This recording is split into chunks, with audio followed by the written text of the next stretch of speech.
I'm Sarah Fromm, and I'm one of the archive assistants at the Fort Collins Museum of Discovery. Today we'll be talking about Betty Sears and her impact on the city of Fort Collins. This is a picture of a wall in our museum gallery showing Betty Sears and the petition for the creation of bike lanes. This petition is what Betty Sears is known for, and she's often referenced when bike history is brought up in Fort Collins. But why? I think the answer is that Betty Sears and her bike lane petition are great historical shorthand, demonstrating how the people and the ideas of a period can come together to make an event happen. Elizabeth, or Betty, was born in 1940 to Clyde and Margot Hutchins. She was raised in Fort Collins and graduated from Fort Collins High School. She went on to attend Colorado State University. While at CSU, Betty was active in a variety of clubs from her sorority, the Hostess Club, and the Pepperettes, a team that performed routines with pep and precision to the music of the pep band. Betty graduated in 1962 with a degree in art. In 1964, Betty married William Sears of the Sears-Trussell family, known for their lovers' tour here in Fort Collins. Betty and Bill seemed to have a marriage of true partnership. They were members of the Arapahoe Basin Ski Patrol. They founded another ski patrol for Hidden Valley.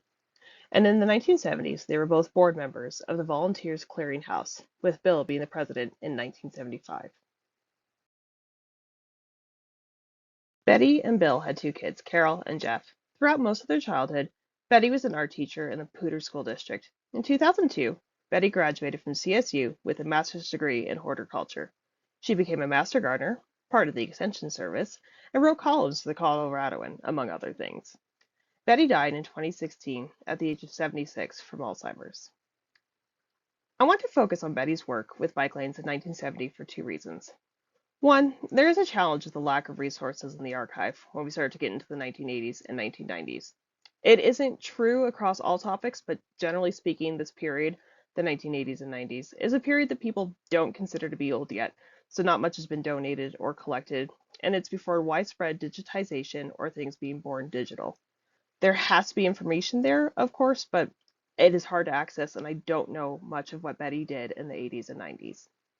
Two, I really want to answer this question of why we keep returning to Betty Sears and the summer of 1970 when we tell the story of bikes in Fort Collins. In Fort Collins really starts around 1962 to 1963. In 1962, the Citizens Advisory Planning Committee was formed to bring the voice of the citizens to the city's planning and zoning developments. Around the same time, the city commissioned a report from S.R. DeBoer and Company from Denver to guide them in the future development of the city. DeBoer's report called for more parks, among other things, and a walkway and bicycle path system around the city, focusing on the schools, the university campus, and the creeks and the Poudre River. As I can tell, the first bike path or lane designed specifically for that purpose was built by CSU in 1963. Also in 1963, a subcommittee of the CAPC, chaired by Mrs. Amy Gent, called for the establishment of bicycle paths around Fort Collins, focusing on routes for the safety of children riding to and from schools. The committee asked for a 4-month trial period, but ultimately nothing was done, perhaps because it was felt that, as suggested by the city manager at the time, changing the established city infrastructure would be challenging. But by the early 1970s, things had begun to shift. Nationwide, there was more support for bicycling. The National Trail System Act of 1968 helped build recreational trails for walking, hiking, and bicycling. The 1973 Federal Aid Highway Act provided $120 million for bikeways over 3 years. Davis, California installed its bike lanes in 1967. And the bike boom of 1970-1974 was underway. Before the boom, bike sales in the US were about 6 million a year. In 1971, they hit 9 million and 14 million in 1972. These bikes that were being sold were also largely for adults, not kids. As Carlton Reid argues in his book, Bike Boom, the boomers who rode bikes as kids in the post-war era grew up and continued to ride their bikes as adults. Environmental concerns also reached a peak around the same time. 1970 gave us both the first Earth Day and the EPA being signed into creation. With many people worried about pollution and the environmental impact of the modern lifestyle, Bikes were seen as a way to lessen a number of problems, from traffic jams and car pollution to the personal and societal benefits of exercise. After Earth Day in 1970, Ruth Orr wrote a letter to the editor in the Coloradoan. In her letter, she argues that bicycles should be an answer in Fort Collins to the anti-pollution campaign. And not only that, but if there was a safe way to cycle, bike lanes, bicycling would help ensure the independence of those of the retirement age, such as herself. Ruth wonders how to institute such an idea, and that if it starts with a petition. The Coloradoan published a reply from the Sears. Bill and Betty had just gotten back from living in Davis for a period and were in full support of a bicycle lane system in Fort Collins. At this point, I think that the trio, Betty, Bill, and Ruth, were actually already working on their plan for a petition for bike lanes.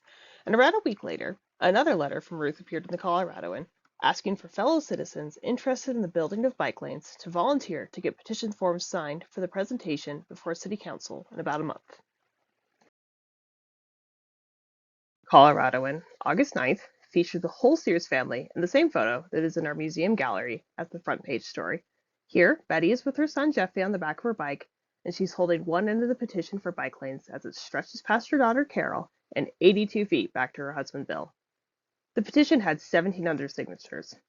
With a population of around 43,000 in 1970, that is roughly 4% of the population of Fort Collins that signed this petition.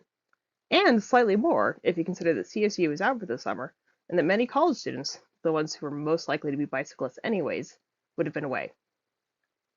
Betty's daughter Carol said that she remembered being brought along door to door by her mother that summer to collect signatures.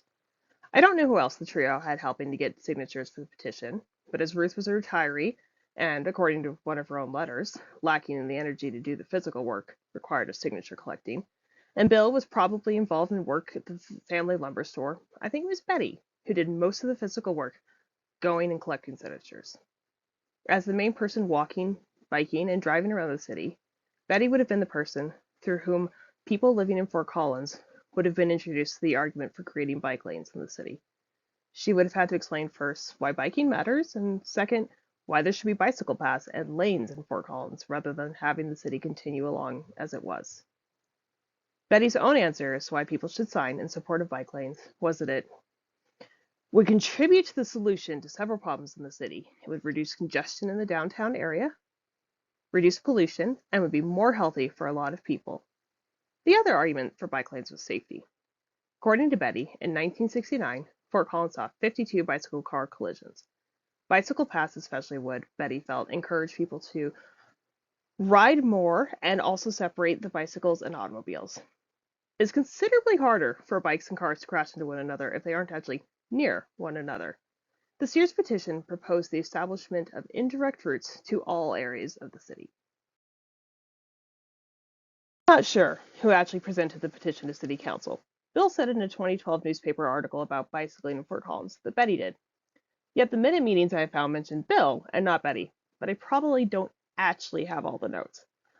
There was a newspaper article about a council meeting in October on bike lanes called a free-for-all by the reporter, and the meeting minutes for that show only a few people having spoken, not a free-for-all, so I'm sure I'm missing some information somewhere. The petition was presented to City Council, and it was agreed to do a trial of some bike lanes. You know, the kind painted on the street, not specifically separated away from car traffic. Like almost any project undertaken by a city, the installation of bike lanes took a while. There was a debate about where they should go, the back and forth because of the impact on those living and owning businesses in the area, the concern of cost and whether or not bike lanes would be worth it. In the end, the very first trial lane was painted on the 700 block of West Olive by early October, with others following on streets such as Edwards and Whitcomb, totaling 4.5 miles. City traffic engineer Joe Rice issued a report to Tom Coffray, the city manager, in March of 1972. After a year and a half of study, Rice, who was unsure of the bike lane success in the first place due to cost and ill behavior of bicyclists, reported that the bike volume is insufficient to continue the allocation of space used. This was in part due to the fact that both Rice and those involved in bike lane creation had purposely chosen streets that were less used by cars, so there would be fewer bike-car interactions. Rice reported that most bicyclists interviewed stated that they would travel the shortest distances available and would not go out of their way to ride in a bike lane. I think this attitude was because most cyclists had gotten around Fort Collins well enough before, and that paint on the road, i.e., a bike lane, would not protect them and therefore not be worth adding time to their trip to ride in them. To be built in Fort Collins were not a great success, but ultimately they set the stage for the work of Designing Tomorrow Today, a master plan starting in 1973 for the city, supported by a 1 cent sales tax that gave Fort Collins, among other things, the new city library, Avery House restoration, the Lincoln Center, and transport. Subcommittees called for things like the extension of the bike lane system around the campus and downtown areas, and a study on a path to the Spring Creek area. 1973 also saw the first separated bike path installed for students at Rocky Mountain High School.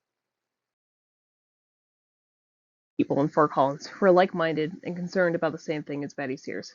People do not exist in a vacuum, and their ideas, interests, and solutions to problems are all influenced by those around them. Betty was very much interested in the same problems everyone else was in the late 1960s and early 1970s: health, environmentalism, and she took her concerns to her community, and together they worked to provide answers to the problems they saw. I believe that Betty and Ruth especially made the difference as to when Fort Collins got its first bike lanes, and that with their showing of community support for bike lanes, the idea wasn't just abandoned after it was somewhat poorly executed at first, and helped really create this foundation upon which Fort Collins stands today as one of the nation's top cycling communities. Thank you for listening to this presentation. If you are interested in learning more about Fort Collins bike lanes, you can look at our special collections either in the archive or online at history.fcgov.com.